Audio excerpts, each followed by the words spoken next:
में क्वाड विदेश मंत्रियों की अहम बैठक। आज भारत की मेजबानी में दिल्ली में क्वाड देशों के विदेश मंत्रियों की बैठक होने जा रही है। इस बैठक में हिंद प्रशांत क्षेत्र की सुरक्षा और पश्चिम एशिया में जारी संकट समेत कई महत्वपूर्ण वैश्विक मुद्दों पर रणनीतिक चर्चा की जाएगी।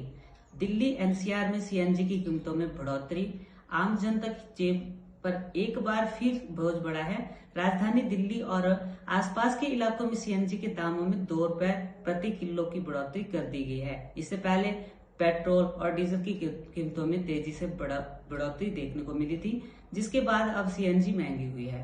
देश के कई हिस्सों में भीषण गर्मी का रेड अलर्ट जारी है। पारा 45 डिग्री के पार।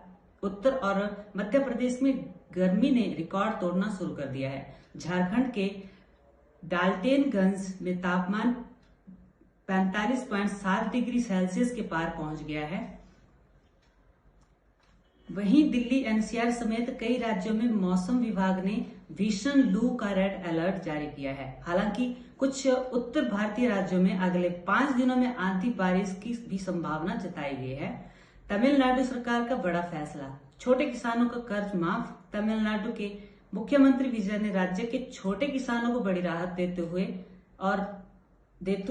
कोऑपरेटिव बैंकों से लिए गए 50,000 रुपए तक के फसल लोन को माफ करने का ऐलान किया है। इस फैसले से राज्य के करीब 14.22 लाख किसानों को सीधा फायदा पहुंचेगा। इबोला वायरस को लेकर भारत में अलर्ट, एयरपोर्ट्स पर जांच शुरू। दुनिया के कुछ हिस्सों में फैल रहे इबोला वायरस को देखते हुए भारत सरकार पूरी तरह सतर्क हो गई है। केंद्रीय स्वास्थ्य मंत्री जेपी नड्डा के अनुसार देश के हवाई अड्डों पर एहतियात के तौर पर यात्रियों की स्क्रीनिंग और जांच शुरू कर दी गई है। राहत की बात यह है कि देश में अब तक इसका कोई भी मामला सामने नहीं आया।